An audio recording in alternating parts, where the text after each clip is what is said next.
સદ્ભાવના સેવા મંડળના સ્થાપના દિવસ નિમિત્તે વિવિધ સેવા કાર્યો યોજાયા.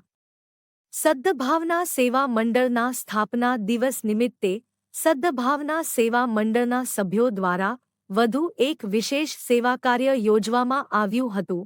જ્યુબેલી બોખીરામાં આવેલા શ્રી તિરુપતિ બાલાજી મંદિરની ગૌશાળાએ લીલાની સેવા, આવડ ગૌરી ગૌશાળાએ લીલાની સેવા, પક્ષીઓને ચણ, કીડીઓને કીડિયારું, કૂતરાઓને લાડુ, ઝૂંપડપટ્ટી વિસ્તારમાં રહેતા બાળકોને નાસ્તો આપી આ રીતે સદ્ભાવના સેવા મંડળના સ્થાપના દિવસ નિમિત્તે સેવાકીય કાર્યો ઈશ્વરના ચરણમાં અર્પણ કરતા આ પવિત્ર શ્રાવણ માસમાં આ સેવાકીય કાર્યયોજી વિશેષ દેવાધિદેવ મહાદેવના પણ આશીર્વાદ પ્રાપ્ત કર્યા હતા.